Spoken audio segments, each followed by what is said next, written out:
አባታችሁ ሁላ ልጁ መጥቶብኝ እኮ ነው። ወይኔ ጉዴ ፈላ። እሺ ላትጂ ወላ ለን አይ ጉድ ፈላ። ልጁ መጥቶብኝ መቼም አልደልተውም፣ መቼም አልደልተውም። እዩት እንጂ ማለት እስከ መጨረሻ መቼም ካያችሁት በጣም ነው ሀቢባ አገር ለመምራት ብትወዳደር እላለሁ ሁሌም ማለት ነው። በምክንያት ነው። እንደው ዩቲዩበሮችም ሀቢባ ላይ መግባት ጀመሩ። ጉድ ጉድ ጉድ ጉድ! ከምሬ ነው የምላችሁ። ሀቢባ ላይ መግባት ጀመሩ። ፏድና ፍቅር ማታ ሀቢባ ቤት ግብ ግብ። እውነት ከምር እኔ ዩቲዩበሮች ግን ውሸታም ናቸው ነበር። ገና የፏድና የፍቅር ነገር ለካ እውነት ነው ጋይስ። ወይኔ በላቸው ለካ ግንኙነታቸው ውስጥ ላይ እኛ ሳናቅ ስምምን ጉዱ ወጣ። እስቲ አዳምጥ ነው እኔና እናንተ እንመለስና አጀንዳችን ጠቅለል አድርገን ሀሳባችንን እናስቀምጥላችኋለን። ለቤቱ ግን አዲስ የሆናችሁ ሰብስክራይብ፣ ላይክ፣ ኮሜንት በማድረግ ቤተሰብ ሁኑ ማለት ነው። ሁሌም የምለቃቸው ቪዲዮ ወደ እናንተ እንዲደርሳችሁ እስቲ እናዳምጣቸው። ሳስተላልፍ ነው ወለተ ባንክን ያስተላለፍኩለት እና ደግሞ ብስጠይቂ ባንክ ባልኛል ብራ በድሩኝ ያው አስገቡልኝ ነው ለለም አስገቡልኝ አለ። እሺ ምንድን ነው ያልኳት ጥያቄ? አሁን እኔ ስንለያይ ብለሻል። ቆይ እኔ ልጠይቃት። እኔ እና እሱ ስንለያይ ባንክ አካውንት ውስጥ ወደ 400,000 ከዛ በላይ ይኖራል። እንደገና ደግሞ እኔ ሰኔ 10 ምናምን የወጣሁትኝ በወጣው በሁለት ቀን ወደ 200,000 ከቱቻ ሊወርድ ነበር። 200 ምናምን ሺህ ብር ይኖራል አካውንቱ ስንለያይ 400 ምናምን ሺህ ቀድሞ ያለ መኪናው በተገዛ በ4 ቀን ከሆነ የተለያያችሁት መኪናው ሲገዛ አካውንታችሁ ውስጥ ብር እያለ ያን ሁሉ ብር መብደር ያስፈለገ ለምን ተማስታቱ ከሰው ከምትበደር ነው? ተቀመጣ ሰዎች ያረፈዱ ነበር ነው የሰዎች ያረፈዱ ነበር። መኪናው ተገዝቶ ጨርሷል። ኦኬ መኪናው ከገዛ በኋላ በኔ አካውንት ያለሽ ብር የሚገባው ቀጥታ ወደሱ ነው። እዚህ ጋር እንደሰማችኋቸው ነው ማለት ነው። ማለትም በዚህ ልክ አብራችሁ በልታችሁ አብራችሁ ጠጥታችሁ መጨረሻ ላይ ግን ሰው ማመን ግን በጣም ከባድ ነው። ፍቅርም ቢሆን ከምሬ ነው ሰው ማመን የለብንም። የፈለገ ለምን ወልዳችሁ ለምን 2 3 5 አትወልዱም? ባሎቻችሁ ራሱ ማመን በአሁኑ ሰዓት በጣም ከባድ ጊዜ ነው። ከምሬ ነው። አምነዋለው የራሴ ሰው ነው የምትሉት ሰው የሚከዳችሁበት ዘመን። ከምሬ ነው እኮ ሰው ወልዶ በጣም 4 ልጆች ኖሮ 3 ልጆች ኖሮ 10 ልጆች ኖሮ ይፋታል፣ ይለያያል፣ ኖርማል ነው። ግን በመሀላቸው ልጅ አለ ያገናኛቸዋል። ከምሬ ነው። እና ያው ደስ የሚለው ነገር ደግሞ ማታ እኔ በጣም የሆነ የተረጋጋ መንፈስ ናቸው። ፏድም እሷም ቢያንስ እንኳን የሆነ በቃ አላለ ችኩል አይደሉም።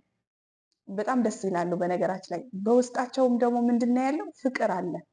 ፏድም ይወዳታል፣ እሷም ደግሞ በቃ የሆነ የምትስቀው ነገር በመሃል የሆነ እንትን የምትለው ነገር ውስጧ ይወደዋል ማለት ነው። ገባችሁ? እና የሆነ ብቻ ከምትወዱት ሰው የሆነ ነገር አታጡበት። ገባችሁ?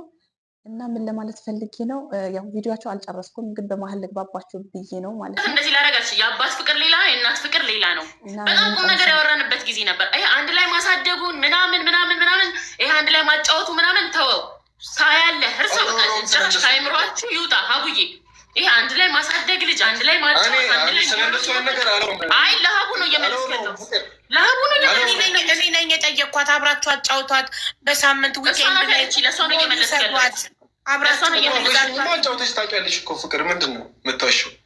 ኖ አሁን እሷ ወይኔ ጌታ ሆይ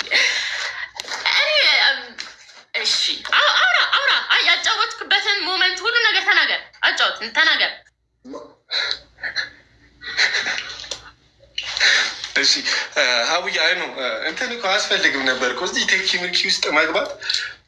ብቻ እኔ እልህ ነው ካለባችሁ ሁለታችሁም ትዋደዳላችሁ እኮ ግን ልጅነት እንደዚህ አትበይ። አይ እንዲህ ሞሎች መውሰድ ማዝናናት የሆነ አንቺ ባልሽው ጭራሽ የማይሆን ነገር ነው። ለምን በእናንተ እልህ እሷ መሰለህ የሚሆነው ጥሩ ነገር አመጣ መተታ። ያው እንግዲህ እንደሰማችሁት ነው። ያው ሰይጣን በመሀል ገባባቸው። በነገራችን ላይ ያው እነሱ ኒካ አላሰሩም፣ በፍቅር ነው። ከዛም በፊትም ጓደኛ ነበረ፣ ልጃችን ተወልዳ ነበረ ምናምን አሉ ማለት ነው። ከምር እኔ አላመንኳቸውም። ከምሬ ነው። አሰላሙ አለይኩም ወራህመቱላሂ ወበረካቱ። ወላሂ ሰላም ተወረስቸዋለሁ።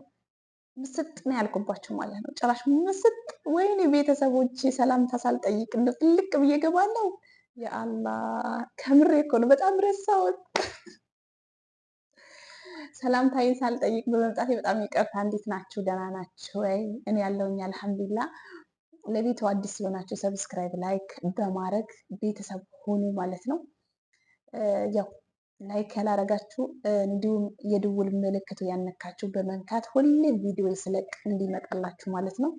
እናም ሀሳብ አስተያየት ካላችሁ ክፍት ነው ኮሜንቱ። ይሄን አስተካክል፣ ይሄን የምትሉኝ ነገር ካለ አስተካክላለሁ ማለት ነው። እኔ በጣም የሚገርመኝ እንደው ሀቢባ ናት የምትገርመኝ ማለት ነው። እንደው ሀቢባ ቤት የማይገባ ሰው የለም። ከምሬ ነው። እንደው የማይገባ ሰው ኧረ ሀቢባ እንደው ኑሪልን። ከምሬ ነው። እኔ አንቺ ሳላመሰግን እኔ አልኖርም። ምንድን ነው የሚባለው? አልቀጥልም ማለትም በቃ ሳላመሰግን በዚህ ቪዲዮ እንደው ለአንቺማ የምስጋና ቪዲዮ ሰራልሻለሁ ሌላ ማለት ነው። ከምሬ ነው። በጣም እናታችን የስግደት እንባችን በጣም ብዙ ሰው ይገባል። በጣም ብዙ ሰው ተዳኝቶ ነው የሚባለው፣ ዳኝነት ነው አግኝተው ነው የሚወጡት ማለት ነው። ከምሬ ነው የምላቸው እና አስማምታ ተስማምታ የምትይዘው ነገር ወረቀት ይዛ ምናምን የምትመዘግበው ነገር በጣም ደስ ይላል ማለት ነው። እና ወደ ፍቅርና ወደ ፋድ ስንሄድ ፍቅርና ፋድ ይወደዳሉ። በነገራችን ላይ እውነት እኔ መጀመሪያም ራሱ ከታተላቸዋለሁ አያቸዋለሁ፣ ግን እንደነ አብርሃም እና እንደነ ሩታ እንትን አልላቸው ቪዲዮ አልሰራባቸውም ነበር ማለት ነው። ግን ፋድ በጣም ልጅ ነው የሆነ በቃ በጣም ያሳዘነኝ ታሪክ ደግሞ እናቴን እንትን ብላ ነው በቃ ያረሰቻት፣ እናቴን ተሸክማ ነው በጣም ብዙ ነገር ብሎ ሲል አንጀቴን በላኝ ማለት ነው። ወላሂ ነው የምላችሁ እና አበረታቱት። ወላሂ ላዚም ሰብስክራይብ አድርጉት፣ አበረታቱት። በጣም በቃ ይሆናል ለቤት ለእናቱ ነው የሚያስበው። ገና ለአንድ ፍሬ ልጅ ነው፣ ግን በጣም የሆነ የሚናገረው ነገር እንትን ይላል ማለት ነው እና እሷም ደግሞ አላስቀየመችውም። ምንም የተናገረች ነገር የለም ማለት ነው። ደስ የሚለው ነገር በፍቅር ነው የተለያዩት። አንዳንድ ሰው ቦግ ብሎ በቃ ለማስቀየም ምናምን ነገር ይነሳ ነበረ ማለት ነው እና በፍቅር ነው መጀመሪያ የመነሻችን ፍቅር ነው። ምንም አልነበረንም በፍቅር ነው ብለን ስለጀመርነው ነው። የፈለገ ነገር ቢሆን ግን ሀቂቃ ነው የምላችሁ የሚዋደድ ሰው ማስቀየም አይፈልግም። ከምሬ ነው። የምትወዱት ከሆነ አንድ ሰው የምትወዱት ከሆነ ሀታ ንብረት ለምን አይኖራችሁ? በቃ የሆነ ዴታ ቦታ አትሰጡትም። ለምን? ስለምትወዱት ለፍቅር ብላችሁ ስለምትኖሩ ማለት ነው። ግን አንዳንድ ሰዎች አይታያቸውም። ያን ፍቅር ነው ብለው አያስቡትም። በቃ ይሆናል አይደል? ወይም ማውራት ደብሯችሁ ወይም ደግሞ በቃ ግድ የለሽ ምናምን ይመስላችኋል። ያን ሰው ዝም ማለታችሁ ከምሬ ነው ዝም ማለታችሁ የፍቅር መገለጫችሁ ነው ማለት ነው። ዝም ማለታችሁ ማለት ነው እና ያው እየተተባተብኩባችሁ ቢሆን ፍቅርና ፋድ በጣም ወላሂ ደስ ብላችሁኛል። ማለትም ምንም ያደረገ ነገር የለም። እሷ እንደውም በገንዘብ ዙሪያ ምናምን ነገር አለች እና ስቴትመንት ደግሞ ቀላል ነው። ስቴትመንት ማለት ስቴትመንት ከወጣ የገባበት ወጪ ምን ያክል ብር እንዳወጣችሁ ምን ያክል እንዳስገባችሁ ስቴትመንታችሁ ላይ ስለሚነግራችሁ ብዙም ነገር አያስጨንቅም። እሷን ብላለች ወደ 4 ሚሊዮን ምናምን ብር ወጥቶበታል መኪናው ብላለች። ስለዚህ ፋድም ምንም ያለ ነገር የለም። ትክክል ነው። ትክክል ይሆናል ብለን ደግሞ ተስፋ እናደርጋለን። እህቶቼ ሀቢባ ደግሞ ኑሪልን። በጣም ትለያለሽ። በጣም ነው የምትለዩ ማለት ነው እና በጣም ስለገረመኝ ነው ለምን ቪዲዮ አልሰራበትም ብዬ በዚህኛው ቪዲዮ ለመስራት ሞከርኩኝ ማለት ነው። እና ለዛ ነው ሰብስክራይብ ላይክ አርጋችሁ ሁላ ልጁ መጥቶብኝ እኮ ነው። ወይኔ ጉዴ ፈላ። ላትጂ ወላ አይ ጉድ ፈላ። ልጁ መጥቶብኝ ነው እና ከማቋረጠው ብዬ ቪዲዮ ሰራሁላችሁ። እዚህ ሲያልፍ አስባችሁታል። ሲገባ መቼም አልደልተውም፣ እዩት እንጂ ማለት እስከ መጨረሻ መቼም ካያችሁት በጣም ነው የሚያስቃችሁ እና ሰው ሲገባብኝ ሳወራ ሰው ሲገባብኝ እደነባበራለሁ ማለት ነው። ስለዚህ ቤተሰቦች ላላህ ብዬ እወዳችኋለሁ። ሰብስክራይብ ላይክ አድርጉኝ ማለት ነው እና በሌላ ቪዲዮ ደግሞ እንገናኛለን።